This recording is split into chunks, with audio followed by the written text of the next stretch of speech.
ఆ టైంలో నా లైఫ్ ఎట్లా ఉండేది. నువ్వు అక్కడ నాకు అద్భుతం చేసావంటే ఇప్పుడు కూడా నువ్వు నాకు అద్భుతం చేస్తావు. ఇప్పుడు కూడా నాకు ఖచ్చితంగా నువ్వు నాకు ఈ ప్లేస్ లో నువ్వు నాకు విక్టరీని ఇస్తావు, నాకు బ్రేక్ త్రూని ఇస్తావు. ఒకప్పుడు చేసిన దేవుడు ఇప్పుడు ఎందుకు చేయడు? ఒకప్పుడు స్వస్థపరిచిన దేవుడు నీ తలనొప్పిని స్వస్థపరిచినాడు, నీ క్యాన్సర్ ఎందుకు తీయలేడు? అర్థమవుతుందా? అది చేసిన దేవుడే ఇప్పుడు కూడా అదే దేవుడిని నువ్వు సేవిస్తున్నావు, అదే దేవుడిని నువ్వు ఆరాధిస్తున్నావు, అదే దేవుడిని నువ్వు ఎక్స్పెక్ట్ చేస్తున్నావు.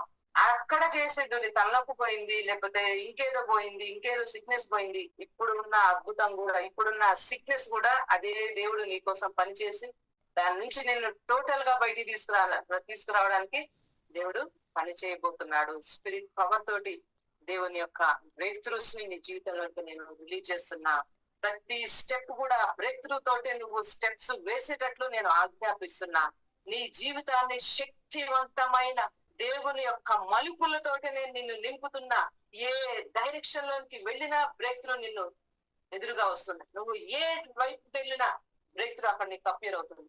ఎటువంటి పరిస్థితులకు నిలబడ్డ బ్రేక్ త్రూ నిన్ను అక్కడ వెంబడిస్తుంది. యేసు నామములో దేవుని యొక్క రక్తంతో నేను రాస్తున్నా. నీ బ్రేక్ త్రూస్ నీ జీవితంలో ఎక్కడ పడితే అక్కడ నీకు అపియర్ అవబోతున్నాయి.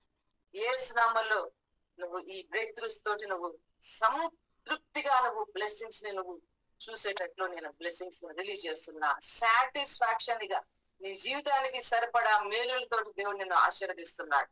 ఎక్కడైనా నీకు కొత్తగా నువ్వు దేవుణ్ణి చూడడం అవసరం. ఏ ప్లేస్ నైనా నువ్వు దేవుని కొత్తగా, ప్రభువా నాకు ఇక్కడ అద్భుతం కావాలి, నాకు ఇక్కడ అద్భుతం కావాలి, నువ్వు అద్భుతం చెయ్యాలి, నాకు అవసరం. దేవుడు ఉన్నది నీకు అద్భుతం చెయ్యడానికి.